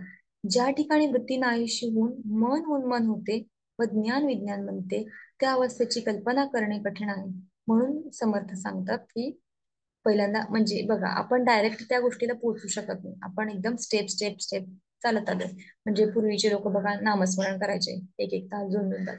आता आपण तसं करतो का? नाही. आता आपण आत्ताच्या युगात आपण ध्यान पद्धती अवलंबतो आणि ध्यानामध्ये आपण आपल्या परमात्म्याशी कनेक्ट होऊन किंवा हायर सेल्फशी कनेक्ट होऊन आपल्या सोलचा जो प्रोग्राम आहे, आपण कशासाठी या पृथ्वीवर आलो आहोत ते साध्य करण्याचा प्रयत्न करू. याच्यात समर्थ म्हणतात की बघा, समर्थाने या भक्तीच्या पायऱ्या सांगितल्या त्या काळात, त्यातली पहिली भक्ती म्हणजे सद्गुरूंकडून श्रवण करावे, ही पहिली पायरी आहे. त्या श्रवणाने बघा मनन, जे आपण आता इम्प्लिमेंट करतोय की आपण सगळे प्रोग्राम ऐकतो, आपल्या विहंगमचे सगळे प्रोग्राम किंवा जे काही ज्ञान मिळवतो ते ऐकतो, ते म्हणजे झालं श्रवण. नुसतं ऐकणं आणि श्रवण मध्ये खूप फरक आहे बघा. आपण गाणी ऐकतो पण प्रवचन कीर्तन म्हणतो की श्रवण करतो. श्रवण म्हणजे आपला परमात्मा साक्षी ठेवून आपण तो पूर्ण तो सार आतमध्ये घ्यायचा प्रयत्न करतो. गाणी आपण पूर्ण आतमध्ये घेतो का? नाही, आपण ती आनंद म्हणून ऐकतो. तर ऐकणे आणि श्रवण यामध्ये थोडासा फरक आहे असं मला वाटतं. तर श्रवण, तर समर्थाने सांगितलं की जे आपण ज्ञान ग्रहण करतो ते श्रवण करायचं आणि ते श्रवण केल्यानंतर त्याच्यानंतर जी पायरी आहे ती म्हणजे मनन. आपण आता हायर चक्राचा कोर्स केला आणि मी सांगितलं होतं की या शनिवार रविवार मध्ये तुम्ही त्याचा प्रॅक्टिस करा किंवा आता 2 महिने आहेत तुम्हाला त्याची उजळणी करा, म्हणजे मनन करा. एकदा आपण म्हणजे आपण इतके हुशार नाही आहोत की एकदा सांगितलेलं आपल्या डोक्यात राहील किंवा आपण ते इम्प्लिमेंट करू. त्यामुळे त्याचं मनन करणं गरजेचं आहे. तर दुसरी पायरी म्हणजे मनन, कारण मननाने सारासार समजते. जसं की बघा, जसं तुम्हाला सांगायचं की आपण हायर चक्रा कोर्स केला, ठीक आहे, त्यावेळी मॅडमने आपल्याला जे ज्ञान दिलं किंवा त्यावेळी ध्यानात आपल्याला ज्या अनुभूती आल्या, दुसऱ्या वेळी जेव्हा तुम्ही ते ध्यान करायला बसाल तेव्हा तुम्हाला वेगळी अनुभूती येणार. मतलब एव्हरी टाइम तुम्हाला मतलब एक बेस्ट एक्सपिरियन्स मिळत असतो. मग हे का कशामुळे झालं? पहिले आपण श्रवण केलं, नंतर मनन केलं. त्या मननामध्ये आपल्याला सारासार ज्ञान समजते. म्हणजे पहिल्यांदा म्हणजे जसं की मी हा दासबोध वाचायला येईल. पहिल्यांदा या मधून मला हा अर्थ जर समजत असेल, दुसऱ्यांदा जेव्हा मी वाचायला घेते तेव्हा मला त्याच्यातून दुसरा अर्थ उमगू शकतो. बरोबर? तसं त्यामुळं श्रवण फक्त करण्यापेक्षा त्याला मनन करायचं, म्हणजे त्याच्यावर आत्मचिंतन करायचं असं समर्थ म्हणतात. आता याच्यामध्ये समर्थांनी सायुज्यता मुक्ती सांगितली आहे, की म्हणजे श्रवण करून मनन करून त्याचा निजध्यास लागला पाहिजे. निजध्यास म्हणजे कसं, आपल्याला त्या गोष्टी म्हणजे ती गोष्ट मिळवायचीच आहे असं मला वाटलं पाहिजे, ते म्हणजे निजध्यास. त्यामुळे त्या निजध्यासाने निसंग आत्मवस्तूचा प्रत्यक्ष साक्षात्कार घडतो. तर या म्हणजे हा समास इथं संपलाय, पहिला समास सिद्धांत निरूपण ना. तर या समासाचा सार म्हणजे तुम्ही एक म्हणजे जेवढं समजलं तेवढं लिहून काढा, किंवा ह्याच्यातलं सार काय असू शकतं, याच्यातला काय सिद्धांत आहे. तर फक्त एका वाक्यात सांगायचं झालं तर हे सर्व चंचळ आहे, नाशिवंत आहे. त्या चंचळामध्ये आपल्यात एक जो आहे तो निश्चय म्हणजे परमात्मा, आणि आपण या पृथ्वीवर ही देहबुद्धी घेऊन यासाठी जन्माला आलो की त्या आत्म्याच्या पर्पज म्हणजे पूर्ण होण्यासाठी. तर तो कोणता पर्पज आहे ते पण आपल्याला म्हणून ध्यानात विचारायला सांगितलेला आहे, आणि तो आपल्याला कळलेला पण आहे. आणि हळूहळू तो आपला सोल पर्पज आपल्याला कळत जातो, आणि त्याप्रमाणे आपल्या हातून तशा गोष्टी घडत जातात, ऊर्जा ती करून येते. आपण आता दुसरा समाज घेऊया, चत्वार देव निरूपण नाम. जे आपण जे समाधानी मागच्या समासात सांगितले निश्चळ आणि चंचळ, त्याच समासाला पुढे घेऊन हा समाज दुसरा आहे, या दशकातला दुसरा समाज चत्वारदेव निरूपण. समर्थ म्हणतात की विश्वामध्ये वस्तू दोनच आहेत, एक शाश्वत किंवा निश्चळ आणि दुसरी अशाश्वत किंवा चंचळ. अशाश्वत सगळे मायामय असल्याने ते आज ना उद्या विलयात जाते. प्रथमावस्थेमध्ये ते अव्यक्त असते तेव्हा सूक्ष्म असते, परंतु जेव्हा व्यक्त दशेस येते तेव्हा ते स्थूल बनते व भरमसाठ विस्तारते. या विस्तारक्रमामध्ये नाना प्रकारचे प्राणी उत्पन्न झाल्यावर माणूस निर्माण होते. मानवी जीवनाची पातळी अगदी निराळीच आहे. मानवी समाजामध्ये नाना मते, मतांतरे, चालीरीती हे सगळे प्रकार होतात. त्यामुळं माणसाने आपल्या आपल्या कल्पनेप्रमाणे देव निर्माण केले, शास्त्रांचा बाजार भरवला. या सगळ्या गडबड्यामध्ये आपला खरा देव कोणता हेच कळेनासं झालं. सर्वसाधारण लोकमत हे काही अंतिम सत्य नाही. लोकमत म्हणजे लोक काय म्हणतात ते. लोक प्रतिमांची पूजा करतात, त्यांच्या दृष्टीने ती प्रतिमा हाच देव असतो, पण तो काही खरा देव नाही. ज्ञानी माणसाने खरा देव शोधून काढला पाहिजे. सहज पाहिले तर 4 प्रकारचे देव असतात. पहिला म्हणजे सगळ्यांचा अंतरात्मा, म्हणजे सगळ्यांमध्ये राहतो तो. विश्वात्मा, द्रष्टा किंवा साक्षी, आणि चौथा म्हणजे निश्चळ परमात्मा. ज्ञानी पुरुष राजसंसासारखा असावा. या विश्वामध्ये शाश्वत अशाश्वत यांचे जे मिश्रण झाले आहे, त्या कर्दमातून त्याने शाश्वत शोधून काढावे. लोकात 4 प्रकारचे देव आढळतात. एक म्हणजे प्रतिमा, दुसरा म्हणजे अवतार, तिसरा म्हणजे अंतरात्मा, आणि चौथा म्हणजे परमात्मा. यापैकी अखेरचा तो देव खरा देव आहे. त्याचा अनुभव घेणारा तो महानुभाव होय. प्रकृती पलीकडे असणारा जो थोरला देव, त्याचे ध्यान करता करता महानुभाव तद्रूप होऊन जातो. असा ज्ञानी पुरुष अंतर्यामी शाश्वताची ओळख करून घेतो, पण बाहेरून मात्र अगदी लोकव्यवहार सांभाळतो. हे या दशकाचा समासाचा सार सांगितलंय. याच्यामध्ये बघा, पहिल्याच ह्याच्यामध्ये ओवीमध्ये समर्थ सांगतात, श्रीराम समर्थ, एक निश्चळ एक चंचळ, चंचळी गुंतले सकळ, निश्चळ ते निश्चळ जैसे जैसे. म्हणजे आपल्याबद्दल की आपण आलो जन्माला, आपल्याला माहिती आहे आपल्या आत्म्याचा रोल आहे यामध्ये. आपला आत्मा जोपर्यंत आहे तोपर्यंत आपल्याला या देहबुद्धीचा म्हणजे तो आत्मा जोपर्यंत या देहबुद्धीमध्ये आहे तोपर्यंत आपल्याला हे माया म्हणजे मॅट्रिक्स मध्ये काम करायचं आहे. म्हणजे आपल्याला माहिती आहे हे निश्चळ, हे सगळं चंचळ आहे, तरी पण आपण त्याच्यात गुंतलो. हा संसार नष्ट होणार आहे, हे सगळं जे दिसतंय, जे द्वैत आहे ते नष्ट होणार आहे, तरी पण आपण त्याच्यात गुंतलो. बहुतेक माणसे अशाश्वतामध्ये घोटाळ्यात जीवन जगतात. इतकेच नव्हे तर शाश्वताच्या गप्पा मारणारे पुरुष म्हणजे तुम्ही हा म्हणजे आपली देहबुद्धी ही म्हणजे प्रकृती, आणि त्यातला अंतरात्मा म्हणजे पुरुष, असं लक्षात घ्या. प्रकृती आणि पुरुष म्हणजे जसं आपण म्हणतो ना आपल्यामध्ये फेमिनाईन आणि मस्क्युलाईन दोन्ही म्हणजे मेल आणि फिमेल दोन्ही वास करत असतात, त्या प्रकारचे प्रकृती आणि पुरुष. तर ते पण लगेच अशाश्वतामध्ये उडी मारतात. अशाश्वतातून बाहेर पडणे म्हणजे विश्वामध्ये म्हणजे आपलं जे मॅट्रिक्स आहे किंवा प्रपंच आहे, आपल्याला बघा कळतं की हे सगळं काहीच आपल्या सोबत येणार नाहीये. आपण जे कर्म करू किंवा आपण जेवढं ध्यान करू आपल्या आत्म्याच्या उन्नतीसाठी, ते सगळं आपल्या सोबत येणार आहे. आपल्याला माहिती आहे की हे मॅट्रिक्स नष्ट होणार आहे, तरी पण अजूनही आपण त्याच्या मागे धावतोय. का धावतोय? कारण आपण देहबुद्धीमध्ये आलोय, तो मानवी स्वभाव आहे. फक्त समर्थ एवढंच म्हणतात की आपल्याला त्याची जाणीव जरी असली तरी आपण थोडंफार बघा त्याच्यातून बाहेर पडतो. आता आपण पूर्वीसारखं खूप गाड्या पाहिजेत, पैसा पाहिजे, बंगला पाहिजे असं याच्यातून नाही. गाड्या पाहिजेत, ठीक आहे, आपल्याला जोपर्यंत उपभोगापर्यंत एकच गाडीत आपण बसून जाऊ शकतो, मग एक गाडी ठीक आहे. आता पूर्वीसारखं आपल्याला वाटत नाही की माझी 10 घरं असावी, कारण आपण एका वेळी एकाच घरात राहतो. तर हे काय झालं, म्हणजे जाणीव झाली आपल्याला. तर हे सगळं चंचल आहे, हे सगळं माहीत आणून, हे सगळं नाशिवंत आहे हे माहीत असून सुद्धा आपण त्याच्या मागे धावतो. तर हे समर्थ याच्यात सांगतात. बघा याच्यात समर्थ सांगतात की काही माणसं आहेत ना, की पुष्कळ माणसं शाश्वताच्या गोष्टी सांगतात, पण तीच माणसं अशाश्वताच्या मागे धावतात. म्हणजे आपल्याबद्दलच बोलतात समर्थ. म्हणजे आपल्याला कळतंय की हे सगळं नष्ट होणार आहे, तरी पण आपण त्याच्या मागे धावतोय बघा. या अशाश्वताच्या जाळ्यातून निष्ठून बाहेर पडणारे अगदी थोडेच असतात. अशाश्वतामध्ये अशाश्वत म्हणजे निश्चळामध्ये निश्चळ जन्म घेईल. अशाश्वत आणि शाश्वत चंचळ, सॉरी, अशाश्वत मध्ये चंचळ, चंचळामध्ये चंचळ म्हणजे वायुतत्व तेच काम करतं, चंचळपणा. या कारणाने जन्मभर माणसाच्या मनावर अशाश्वत म्हणजे चंचळच परिणाम होतात. या साऱ्या घटना अशाश्वत आहेत, म्हणजे चंचळ आहेत, म्हणजे नष्ट होणार आहे. येथे माणसाची सारी हालचाल, सारा व्यवहार हा चंचळ आहे. म्हणून अशाश्वत बाजूला सारून म्हणजे चंचळ बाजूला सारून निश्चळामध्ये प्रवेश करणारा माणूस सापडणे फार कठीण आहे. म्हणून आपण त्या निश्चळामध्ये जाण्यासाठी ध्यान करतो बघा. आपल्याला माहिती आहे सगळं चंचळ आहे म्हणजे नष्ट होणार आहे. म्हणजे जेव्हा आपण ध्यानाला बसतो किंवा जेव्हा आपलं ध्यान घट्ट म्हणतो, तेव्हा आपण शाश्वत काय आहे याची जाणीव होते. हा सोल, आपल्याला जन्माला आलेला सोल हा शाश्वत आहे. हे शरीर म्हणा, म्हणजे जे काही आपल्याला दिसतंय ते सगळं नष्ट होणार आहे. जर नित्यानित्य विवेक केला तर या सगळ्या गोष्टी माणसाला आकलन होतात असं समर्थ म्हणतात. पण बघा समर्थ इथं म्हणतात की अं, अशाश्वताचा जोर इथं खूप मोठा आहे.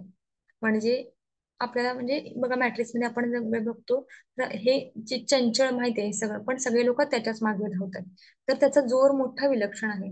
नित्यानित्य विवेकाने माणसाला थोडे आकलन झाले तरी ते होऊन न झाल्याप्रमाणे होते. तसं आपल्याबद्दल सगळं समर्थ सांगतात बघा. आपल्याला माहिती आहे हे सगळं नष्ट होणार आहे, तरीही आपण थांबतो का करायचं, बंद केला का काम करायचं? नाही, आपल्याला तसं करून चालणारही नाही की आता हे सगळं संपणार आहे आपण फक्त आपल्यासाठी काम करू. नाही, तसं नाही चालणार. कारण आपण प्रपंचात आलोय तर तो आपल्याला करायचा आहे. पण कसा करायचा आहे? डिटॅच होऊन, म्हणजे ऑब्झर्वर म्हणून. म्हणजे आपल्याला आधी असं वाटत होतं मी करते म्हणून माझं घर चालतं, मी नसते. बघा पूर्वी म्हणजे म्हणायच्या बायका की बघा मी म्हणून तुमच्या बरोबर, म्हणजे नवऱ्याला म्हणायच्या की मी आहे म्हणून तुमचा संसार चाललाय, किंवा मी आहे म्हणून म्हणजे तुम्हाला पटवून घेतलंय किंवा तुमचं घर चालतंय. पण हा सारासा म्हणजे हा मिथ्या आहे हे आता आपल्याला कळतंय की आपण करतो हे आपण करता म्हणजे करून अकरता हे आपण करतच नाहीये काय तसं. तर याच्यामध्ये सांगितलंय की समर्थांनी माणसाच्या मनावर मायेचे दाट आवरण असते, त्यामुळे त्या संशय, कल्पना, भ्रम वगैरे पछाडतात. या विश्वातील सगळा सचेतन आणि अचेतन पसारा मायेतून बाहेर पडतो. तो अशाश्वत आहे आणि अमर्याद आहे. म्हणजे आपण बघा, म्हणजे समर्थ इथे सांगतो आपण कल्पना पण करतो ना, या कल्पना आपण कुठपर्यंत करतो? आपण आपले लिमिटेशन घालून दिले. जसं की आपल्याला घर पाहिजे, ठीक आहे. जर आपण सपोज म्हणजे की इमॅजिनेशन करू, मला घर घ्यायचं आहे आणि आपण घराची कल्पना कशी करतो बघा. आपण जे आपल्या डोळ्याने बघितलेलं आहे घर, तेवढीच कल्पना करू शकतो. त्याच्यापेक्षा आपण चंद्रावर घर बांधण्याची कल्पना करतो का हो? नाही. पण आपण तेही करू शकतो, कारण आपण समर्थ म्हणतात की अशाश्वत आणि अमर्याद असं करू शकतो. पण आपण ते का करत नाही? कल्पना करायची तर आपण चंद्रावर जाण्याची पण कल्पना, म्हणजे खूप मोठ्या कल्पना करू शकतो आणि त्या पूर्ण पण होऊ शकतात. पण आपण त्या कल्पना करतो का? नाही करत.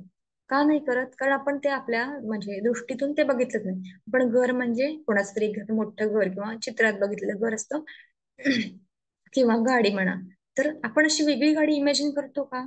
नाही. आपण कोणाची तरी कुठल्या तरी कंपनीची तसं. म्हणजे समर्थ काय म्हणतात की जे आहे ना ते सूक्ष्म रूपातून स्थूल रूपामध्ये म्हणजे मोठं मोठं होत जातं. आणि जे काही इमॅजिन करतो ना आपण, ते सगळं इमॅजिनेशन आपल्या दृष्टीवर आहे. म्हणजे आपण जसं समर्थ म्हणतात की म्हणजे कल्पनाशक्तीचा तुम्ही खूप कमी वापर केला तर बरंच होईल. म्हणजे आपण बघा ते, कारण आपण जेवढा कल्पनाशक्तीचा वापर करू तेवढं मॅट्रिक्स मध्ये जास्त अडकत जाऊ, प्रपंचामध्ये जास्त अडकत जाऊ. बघा समर्थ इथं म्हणतात संशय घेणे, श्लोक आहे इथं, संदेह अनुमान आणि भ्रम अवघा चंचामध्ये श्रम, निश्चयी कदा नाही वर्म समजले पाहिजे. म्हणजे संशय येणे, कल्पना करत सुटणे, भ्रम होणे या साऱ्या गोष्टी अशाश्वतामधील कष्ट देणाऱ्या घटना आहेत. म्हणजे आपण कल्पना करतो की याने माझ्याशी असं वागलं पाहिजे किंवा माझ्या बाबतीत असं झालं पाहिजे. इथूनच आपल्या दुःखाला सुरुवात होते. असं म्हणजे या घटना कष्ट देतात आपल्याला, असं समर्थ म्हणतात. शाश्वतामध्ये त्यांना स्थान नाही, पण हे रहस्य माणसाला समजले मात्र पाहिजे. बघा, जे अशाश्वत आहे म्हणजे जे चंचल आहे किंवा जे नष्ट होणार आहे ते सारं माया निर्मित म्हणजे माणसाला निर्माण केलेलं असतं. आणि जे जे माया निर्मित असतं म्हणजे जे माणसानं तयार केलेलं आहे ते सगळं नाशिवंत आहे. माया निर्मित वस्तूंमध्ये लहान किंवा मोठे असा भेद आढळत नाही. सर्वच वस्तू नाशिवंत असतात. बघ, माणसानं निर्माण केली कुठली वस्तू, छोट्यात छोटी वस्तू या माणसानं काय, ही पेन्सिल निर्माण केली असं म्हणूया, तर ही पेन्सिल पण नष्ट होणारी आहे. आणि मोठ्यात मोठी गोष्ट कुठली इमॅजिन करू शकतो आपण, या मोठ्या मोठ्या बिल्डिंग बांधल्यात आता समजा, तर त्या पण नष्ट होणाऱ्या आहेत. म्हणजे त्याच्यात छोटा आणि मोठा असा भेद नाहीच आहे.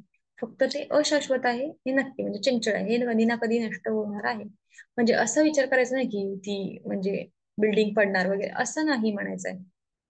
ते झालं की म्हणजे आपला आत्मा आहे तोपर्यंत आपल्याला ते दिसणार नाही, तर ते म्हणजे आपण एकदा या देहातून हा आत्मा गेला तर ते बिल्डिंगचं काय आहे का, नाही, ती फक्त चंचल झाली म्हणजे ती नाहीशी झाली ना आपल्याला तसं.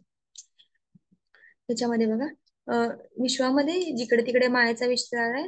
आणि पंचमहाभूत आणि तीन त्रिगुण म्हणून ही अष्टता प्रकृती म्हणजे सगळीकडे पसरली, असं म्हणतात समर्थ. हम्म आता या समासामध्ये समर्थ म्हणतात बघा, कसं नाना शरीरे निर्माण झाली, नाना नामाभिधाने ठेवली म्हणजे सगळ्यांना नाव ठेवले आपण, म्हणजे नाव तयार केली, याला हे म्हणायचं. भाषा परत्वे कळू आली काहीच नाही, मग नाना रीती नाना दंडक, आचार एकाहून एक, वर्तो लागले सकळ लोक, लोकाचारे. म्हणजे बिलीफ सिस्टीम क्रिएट केला, थोडक्यात सांगायचं तर. बघा काय केलं लोकांनी, नाना शरीरे निर्माण झाली, आपण प्रत्येकाला नावं म्हणजे कशाला काय काय याला हे म्हणायचं. भाषा परत्वे कळू लागली काही नाही, मग नाना रीती नाना दंडक, नियम वाढून दिले, आचार एकाहून एक म्हणजे असं वागायचं, असं करायचं, असंच करायचं. वर्तो लागले सगळं लोक लोकाचार आहे, याप्रमाणे सगळे लोक तसं काम करायला लागले. म्हणजे बिलीफ सिस्टीम क्रिएट केलं पहिल्यांदा, हे असंच व्हायला पाहिजे कसं. त्याच्यामध्ये समर्थ म्हणतात की शब्दरूप भाषेने मानव समाजातील जीवन एकदम वरच्या पातळीवर चढले.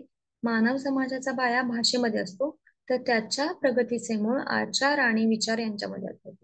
आचार विचारांना विस्कळीतपणा आला तर संबंध सामाजिक जीवन विस्कळीत होते, समाजाची प्रगती थांबते. त्यामुळे समाजातील व्यक्तींच्या जीवनात उत्तमपणा अभावानेच भासतो. प्रत्येक संताला समाज मनाची जाणीव असते, यात संशय नाही. त्या मनाची विकृती नाहीशी करण्याची खटपट आपापल्या स्वभावानुसार संत करीत असतो. पण श्री समर्थांच्या ठिकाणी ही जाणीव प्रकर्षाने विकसित होते. म्हणजे बघा, समर्थ खूप फिरले, म्हणजे त्यांनी खूप ठिकाणी म्हणजे मारुतीची मंदिर स्थापन केली किंवा ते दीक्षेसाठी विविध ठिकाणी फिरले. तर त्याच्यातून त्यांनी काय केलं, त्यांनी आकलन केलं की प्रपंचामध्ये लोक कसे अडकलेत, आणि त्याच्यानंतर त्यांना जे ज्ञान मिळालं ते त्यांनी दासबोधाच्या रूपात लिहून काढलं. त्याच्यामध्ये बघा, अष्टदा प्रकृती म्हणजे आपल्याला की पाच पंचमहाभूत आणि तीन त्रिगुण. समर्थ आता याच्यात म्हणतात की बघा, हे सगळं झालं, हे सगळं क्रिएट झाल्यानंतर काय झालं, नाना मते निर्माण झाली, नाना पाषांडे वाढली, नाना प्रकारची उठली नाना भांडे, जैसा प्रवाह पडला तैसाच लोक चालला, कोण वारील कोणाला एक नाही. म्हणजे जसजशी लोकांची मतमतांतर वाढली तसं प्रत्येकानं आपापलं बिलीफ सिस्टीम क्रिएट करायला लागलं, आणि ते बिलीफ सिस्टीम त्या त्या समाजावर म्हणजे ऍप्लिकेबल झालं आणि ते लोकांनी आत्मसात केलं. जसे की मॅडमनी उदाहरण देतात, मांजर आडवं जाणं, हे बिलीफ तयार झालंय. मी आत्ता मानत नाही, पण ते बिलीफ तयार झालंय आणि ते आत्ता पण तसं काम करतं. म्हणजे आपण जरी विश्वास ठेवला नाही ठेवला तर या युनिव्हर्समध्ये त्याचे व्हायब्रेशन्स पसरलेत, पोहोचलेत. त्याप्रमाणे बघा समर्थ इथे सांगतात की बिलीफ सिस्टीम क्रिएट करून झाला. पृथ्वीचा झाला गळांठा, एकाहून एक मोठा, कोण खरा कोण खोटा कोण जाणे. आचार बहुकंचित पडला, कित्येक पोटासाठी बुडाला, अवघावर पांगशी झाला स्वाभिमाने. म्हणजे या सगळ्यामध्ये खरं काय खोटं काय हे आपण विसरूनच गेलो ना. बघा ज्यावेळी म्हणजे काहीच सुखसोयीची साधनं होती, म्हणजे माझी आजी जसं सांगते की त्यांना जात्यावर दळून म्हणजे पीठ दळायला सकाळी उठून पहिल्यांदा दळण करायचं त्या जात्यावर, मग ते पीठ आलं ना त्याच्या भाकरी करायच्या त्या वेळापुरत्या, ते जेवण जेवायचं, मग परत संध्याकाळसाठी दुपारपासून ते जात्यावर पीठ दळायचं त्याच्या. म्हणजे त्यावेळी माणूस किती म्हणजे स्ट्रेट होता बघा. आता आपण काय करतो, 6-6 महिन्याचं धान्य भरून ठेवतो, म्हणजे आपल्याला एवढी गॅरंटी झाली आहे की आपण एवढं जगणार आणि हे भरलं. म्हणजे आपण त्यावेळी एकदम निसर्गाशी कनेक्ट होऊन जगत होतो, किंवा त्याची विचारसरणी जसे पशु पक्षी करतात. चिमणी बघा, कधी ऐकलंय का तिच्या घरट्यात तिनं स्टोअर करून ठेवलंय धान्य? किंवा पक्षी बघा, किंवा सिंह जंगलचा राजा आहे, तो त्यांना ठरवलं तर सगळ्या जंगलातल्या प्राण्यांची शिकार करून एकदमच साठवून निवांत पूर्ण वेळ सगळी शिकार करून साठवून ठेवून तो बसू शकतो. पण तो तसं करतो का? नाही करत. जेवढी त्याला भूक असते, जसं की त्याला शिकार करायची भूक लागेल तेव्हाच तो शिकार करतो. त्याची भूक भागल्यावर कितीही प्राणी त्याच्या आजूबाजूला राहू दे, तो त्यांची शिकार करत नाही. तसं माणसाचं झालं का? नाही. माणसानं काय केलं? हे कशामुळे झालं? हे क्रिएट केलं आपण तसं, हव्यास झाला. पूर्वीच्या काळी बघा बघा बरं, आपले आजी आजोबा वगैरे किती साधे असायचे. त्यांना वाटायचं का हेच साडी नेसून, म्हणजे मला जेवढं ऐकिवात आहे ना, ते लोक ना एकच ड्रेस, शाळेचा ड्रेस एकच त्यांना असायचा. लग्न समारंभात पण तो तेच ड्रेस घालून जायचे, शाळेला पण तो तेच ड्रेस घालून जायचे. म्हणजे सगळं. त्याच्यामुळे काय झालं, ते अडकले नाहीत ना कशात. आपण आता अडकलोय की इकडे जाताना हेच असलंच घालून जायला पाहिजे, कोण काय म्हणेल, किंवा इकडे जाताना हे कपडे. त्याच्यानं काय झालं, आपण अडकलो जास्तीत जास्त मॅट्रिक्स मध्ये, मायाजाळात गुंतत गेलो. तर हेच समर्थ सांगतात की म्हणजे काय खरं काय खोटं हे सगळं माणसाने क्रिएट केलं आणि त्याच्यातच आपण अडकून अडकून राहिलो. तसं देवपूजा झाली बघा. देवांबद्दल कोणी तयार केला देव? दगडात देव असतो, त्या मूर्तीत देव असतो, हे कोणी? हे आपण तयार केले. अवतार झाले म्हणजे महापुरुष झाले, ते अवतारांबद्दल पण समजताना ते देवच आहेत, पण ते अवतार पुरुष. मग त्याच्यानंतर आपला अंतरीचा आत्मा आणि सगळ्यात म्हणजे परमात्मा. पण आपण त्या परमात्म्याला विसरलो आणि आपण ते म्हणजे दगडातल्या प्रतिमेमध्ये शोधत राहिलो. जसं मॅडमनी आपल्याला सांगितलं, त्या दगडात पण म्हणजे का आहे मंदिरात गेलेलं आपल्याला छान का वाटतं? कारण आपली बिलीफ सिस्टीम क्रिएट झाली आहे. नवसाला पावणारा गणपती, एकाचा नवस पूर्ण झाला त्याप्रमाणे सगळ्यांनी तिथं नवस करायला, तसे व्हायब्रेशन क्रिएट झाले, तशी चेतना निर्माण झाली आणि तो नवसाला पावणारा गणपती सगळ्यांच्या नवसाला पावायला लागला. तर हे कोणी क्रिएट केलं? We are the creator, we are the only creator. त्यामुळे आता आपल्याला हे कळायला लागलं. आणि याच्या अगोदर आपण काय करतो, बिलीफ सिस्टीम मध्ये जात होतो की जे जसं चालत आलंय तसं आपण मानत होतो. पण आता आपल्याला माहित झालंय की आपणच क्रिएटर आहोत, त्यामुळं आपल्या लाईफचं आपण आपण क्रिएशन क्रिएशन करतो आता. बघा आपण जसा विचार करतो ही अशीच आहे ती तशीच आहे, म्हणजे माझ्या बाबतीत असं होतं की मी म्हणजे आधीच विचार करून ठेवायचे, किंवा कोणी मला फॉर एक्झाम्पल एक्स व्यक्तीने मला वाय व्यक्तीबद्दल सांगितलं की ती अशी आहे आणि ती अशी. जेव्हा आपण वाय व्यक्तीला भेटतो तेव्हा आपण थर्ड पर्सन विचार करून भेटतो का? नाही. त्या एक्स व्यक्तीनं वाय व्यक्तीबद्दल असलेले पहिल्यांदा आपल्याला समज आपल्या डोक्यात असतात, स्टोअर केलेले असतात, आणि आपण तिच्याशी तसं बिहेव करतो. पण आपल्याला जेव्हापासून कळतोय तेव्हा आपण तसं बिहेव करतो का? नाही. आपण तिच्याकडे वाय व्यक्ती म्हणूनच बघतो, तिचं सोल म्हणूनच बघतो आणि तसं बिहेव करतो. हे कशामुळे झालं? कारण तशी बिलीफ क्रिएट झाली. आपल्याला तसं म्हणजे वंश डीएनए मधून आलंय आपल्या, असं म्हणू शकता. पण आता डीएनए पण बदलू शकतोय आपण. त्यामुळं आपल्याला हे सगळं म्हणजे करायचं आहे, आणि जे आपण आपल्या रोजच्या ध्यान पद्धतीतून किंवा आपल्या विहंगमच्या माध्यमातून हे आपण सगळं करतोय. बघा बिलीफ सिस्टीम बदलायचा प्रयत्न करतो, वी आर द क्रिएटर म्हणून आपण सगळं क्रिएट करतोय. आणि बघा अनुभव असेल तर आपल्यातल्या बऱ्यापैकी साधकांना याचा अनुभव आहे की वी आर द क्रिएटर, आपण जसा विचार करतो तसं होतं. आणि हे कशामुळे झालं? साधना वाढली, ध्यान करतोय आपण, आपल्या सोलला कनेक्ट झालो, वननेस मध्ये येतोय, आपण सामूहिक चेतना करतो, म्हणजे ही जी बिलीफ सिस्टीम तयार झाली ती हे करायला, म्हणजे ती म्हणजे जी जुनी सिस्टीम आहे की जेव्हा जुने थॉट प्रोसेस आहे, जे युनिव्हर्स मध्ये पसरलेले व्हायब्रेशन्स आहे ते कमी करायला किंवा नष्ट करायला मदत करतोय, किंवा आपण ह्या पंचभूतांशी कनेक्ट होतोय, निसर्गाशी कनेक्ट होतोय. हे काय आहे? हे हेच आहे की आपण वननेस मध्ये जातोय, वननेस मध्ये जायचा प्रयत्न होतोय. या सृष्टीचा जो निर्माता आहे किंवा आपल्याला जे पाहिजे, आपल्या सोलचा प्लॅन आहे त्याच्याप्रमाणे आपल्याकडून ही ऊर्जा कार्य करून घेत आहे. तर हा समाज पण इथं अजून आहे. याच्यामध्ये अजून समर्थ सांगतात की सामान्य लोक प्रकृतीच्या कक्षेतील अनेक अशाश्वत देवदेवतांना भजतात, त्यापासून समाधान मिळत नाही. पण जाणता मनुष्य प्रकृतीच्या पलीकडे असणाऱ्या शाश्वत देवाला भजतो, त्याचा दिव्य अनुभव त्याला येतो व तो महात्मा बनतो. बघा, ध्यानात आपल्याला एखाद वेळी असं ध्यान लागतं की आपल्याला काही नको असं होतं ना, ती जे असहज समाधी अवस्था म्हणू शकतो आपण त्याला, ती अवस्था प्राप्त होते. त्यावेळी आपल्याला वाटतं का हो देवळात जावं? आता आपल्याला वाटतं का कुठं मंदिराच्या लाईन मध्ये जावं किंवा दर्शनाला जावं किंवा तीर्थयात्रेला जावं? कारण आता आपल्याला माहित झालंय, आपण डोळे बंद करून एका ठिकाणी ध्यानाला बसलो तर आपण जिथं पाहिजे तिथं जाऊ शकतो, तिथला जो अनुभव आहे तो घेऊ शकतो. तर हे कशामुळे झालं? हे आत्मज्ञान आलं किंवा हे ऊर्जेकडून आपल्याला हे जशी ऊर्जा आहे तसं मिळत गेलं. त्याच्यामध्ये समर्थ म्हणतात की जे काही म्हणजे चार प्रकारचे चत्वार देव म्हणलं तर पहिली म्हणजे प्रतिमा, दुसरा म्हणजे अवतारांचा महिमा, तिसरा म्हणजे अंतरात्मा आणि चौथा म्हणजे निर्विकार परब्रह्म. तर या चार प्रकारामध्ये, हे चार प्रकारामध्ये पाचवा प्रकार माणसाच्या याच्यात आढळत नाही. हे चारच देवांचे प्रकार आहेत असं समर्थ म्हणतात. देव येथून तेथपर्यंत एकच आहे, तो सर्वांचा साक्षी आहे, तो सर्व जाणतो. म्हणजे आपण म्हणतो ना बघा, म्हणून बघा आता जे धर्मांचं चाललंय, हिंदू, मुस्लिम, सिख, इसाई, व्हॉट एव्हर जे काय आहे, ते का चाललंय? हे बिलीफ सिस्टीम तयार करतात आणि आपण त्याच्यात अडकतोय. जसं की फॉर एक्झाम्पल तो काश्मीरमध्ये हल्ला झाला, ठीक आहे. आपण बघा, काश्मीरमध्ये हल्ला झाला, आपण काय म्हटलो? त्या धर्माच्या लोकांनी या धर्माला टार्गेट केलं, व्हॉट एव्हर. हे काय झालंय? लोक बिलीफ सिस्टीम तयार करतात. पण आपण असा विचार केला का बघा, त्याच वेळी ऍक्सिडेंट होऊन या जगात किती लोक मेले असतील किंवा आजाराने किती लोक मेले असतील, त्याच्यापेक्षा जास्त लोक मेले असतील. पण फोकस कशावर झाला? त्याच्यावर झाला. आणि त्याला टार्गेट कोण झालं? धर्म आपण टार्गेट. मग आपण इथंच फसतोय.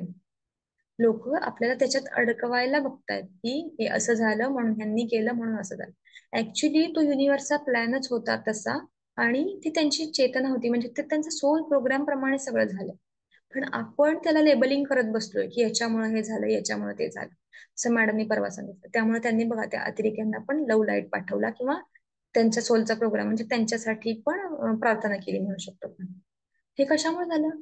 का मॅडमना माहितीये, अरे ते झालंय म्हणजे त्यांच्याकडून कडून घेणारी पण ऊर्जाच आहे. त्यांना तो तो त्यांचा सोल प्रोग्राम आहे. या म्हणजे सृष्टीवर जी काही गोष्ट घडते आहे ना, ती सगळी तो शाश्वत म्हणतो ना परमात्मा, त्याच्या हिशोबाने घडते. फक्त आपण त्याला आपला लेबल लावतो की हे योग्य किंवा हे अयोग्य. बरोबर? त्यामुळं आपण थर्ड पर्सन म्हणून बघा, आता लोक म्हणजे त्याचं इतकं सोशल मीडियावर हे करताय की हे धर्मांतर, याच्याने काय होणार? अराजकता मारणार ना. पण जे विवेकी आहेत, जे विवेकी लोक आहेत, ते असा विचार नाही करत. ते असं नाही म्हणणार की तिथं झालंय म्हणून इथं पण असत. तर जे विवेक म्हणजे ज्यांचा साबूत आहे, ते नाही असा विचार करणार की धर्मान. पण त्यांना माहिती आहे ही बिलीफ सिस्टीम क्रिएट होतीये, हे ऊर्जेचंच काम आहे. आणि ज्या ज्या लोकांना ऊर्जेची जाणीव झाली किंवा जे जे ध्यान करतात, ते लोक बघा, कुठल्याही ध्यानी लोकांना बघा, भेटा तुम्ही आणि त्यांना म्हणा तुम्हाला काय वाटतं फलगाम बद्दल, ते काय म्हणतील? ते होणारच होतं, झालं ते चुकीचं झालं, ऑफकोर्स चुकीचं झालं.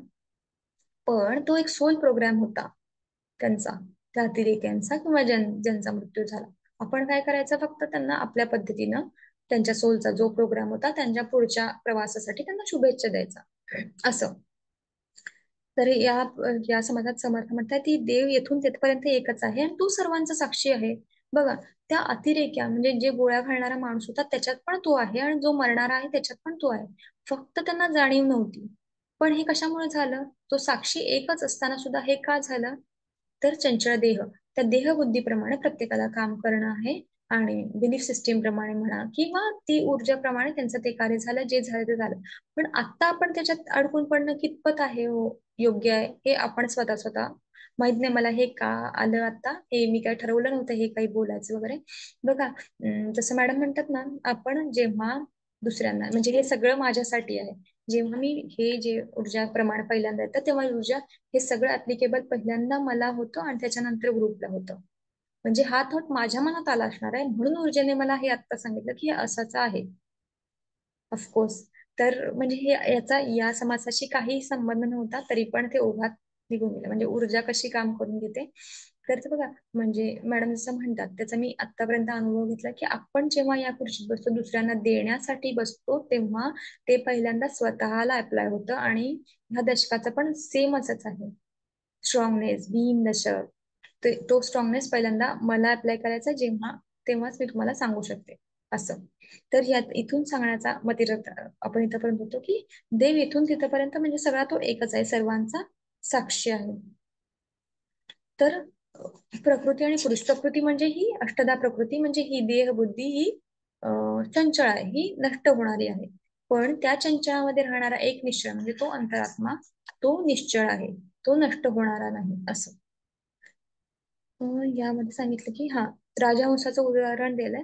तसं समर्थ म्हणतात की आपल्याला राजहंस बनायचा की किंवा सार आणि असार मधला, म्हणजे राजहंसाला ना दुधात पाणी घालून, जर शिरनिर विवेक बुद्धी म्हणतात त्याला, की पाणी कुठलं आणि दूध कुठलं हे त्याला ओळखायची बुद्धी असते. तो बरोबर त्यातलं दूध घेतो, पाणी पाणी बाजूला टाकतो.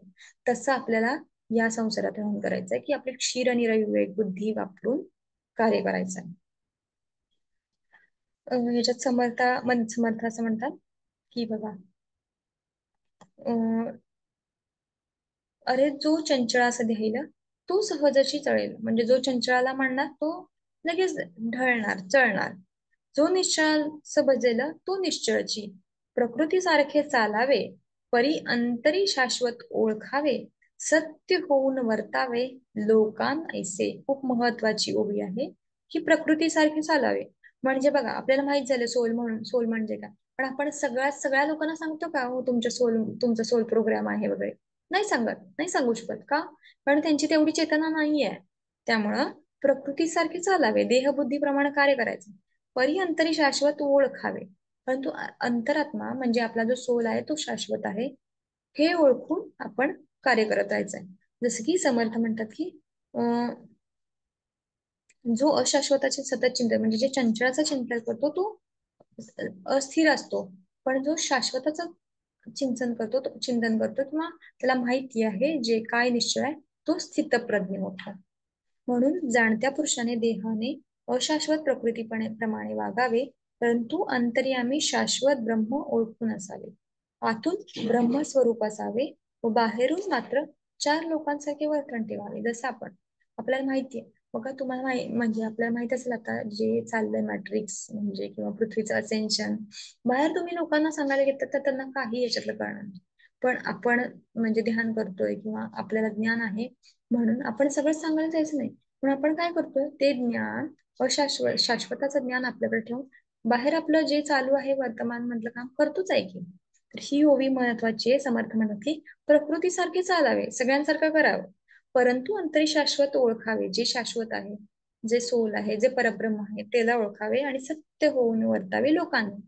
म्हणजे लोकांसारखं, म्हणजे लोकांमध्ये गेलो की लोकांसारखं. जसं की आपण बाहेर जातो, पण बघा आपण त्यांच्यासारखं वागत नाही. आपण आतमध्ये सारासार विचार करून घेतो. जसं की आपण कुठल्या लग्नात गेलो, पूर्वी काय करायचो, साड्या दागिने बघत बसायचो. आता आपण ते बघतो का? नाही. आपण ऑब्झर्वर मोड मध्ये सगळं ऑब्झर्व करत असतो. ठीक आहे. हे खूप महत्वाची ओवी समर्थाने शेवटी सांगितले. तसंच इथं दुसरा समास पूर्ण झालाय. तर हे दोन समास आज आपण घेतले. तर जर शक्य झालं तर सगळ्यांनी जे तुम्हाला यातल्या काय गोष्टी भावल्या त्याची आधार वाक्य लिहून काढा. हा मला सांगायचं आहे, आधार वाक्य लिहून काढण्याचा एक म्हणजे मला झालेला फायदा म्हणजे असं मी सांगते, जेव्हा आपण एखाद्या म्हणजे आता हे सगळं मायाजाळ म्हणतो किंवा आपण ह्याच्यात राहतो, प्रपंचात राहतो, पण ते आधार वाक्य जेव्हा आपल्याला गरज असते तेव्हा ऊर्जा बरोबर आठवून घेते. हा माझा अनुभव आहे. जसं मी आतापर्यंत आपले जे सेशन झाले त्याच्यातली आधार वाक्य लिहून ठेवते, किंवा जे कमेंट असतात ना आपल्या युट्यूबच्या त्याच्या खाली देते. तर ती आधार पण आपण लिहून ठेवतो, पण बघा कधी कधी आपण नाही वाचणार होत, आपल्या डायरी पाठीमागे उघडून कधी कधी नाही बघत.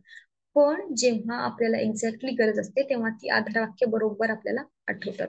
तर मला असं वाटतं की सगळ्यांनी जे आपण ऐकतो किंवा जे श्रवण करतो त्याची आधार वाक्य लिहून ती आपल्या आयुष्यात इम्प्लिमेंट करावी. तर सगळ्यांना धन्यवाद, तुम्ही छान पद्धतीने ऐकून घेतलं. तर ध्यान घ्या. धन्यवाद. ध्यान. धन्यवाद अनुजा मॅडम, खूप छान सांगितलं तुम्ही. उदाहरण देत देत निरूपण केलं खूप सुंदर पद्धतीने. सगळ्यांनी परत दुपारी एकदा ऐका. आणि तुम्ही सांगितलं शेवटी की आधार वाक्य लिहिण्याचं फरक. पण दुर्दैवाने चक्रा ग्रुपवर एकानेही कोणी लिहिलेलं नाहीये. शनिवार रविवार त्यासाठी दिला होता, एकाने एकही ओळ लिहिलेली नाहीये. हे आपण आचरणात एवढं आणत आहोत. तर सगळ्यांनी चिंतन करावं की का आपण एवढा कोर्स केला, 10 दिवस एवढ्या उच्च लेवलचा. अनुभव लिहिण्यास सांगितले होते, व्हिडिओ बघून कोर्स वेबसाईटवर टाकला. एक तरी व्यक्ती अशी निघाली का? सगळेच व्यक्ती शनिवार एवढ्या एवढ्या बिझी होत्या का 24 तास? चिंतन करा. हम्म. तर अनुजा मॅडम खूप खूप धन्यवाद तुमचे. चला, थँक्यू. मला ध्यान घ्यायचं होतं, पण तुमच्या शेवटच्या वाक्याने मी कॅन्सल केलं. आधार वाक्य एकाने लिहिलं नाहीये, तर काही इच्छा नाहीये. भेटूयात आपण उद्या. धन्यवाद. धन्यवाद.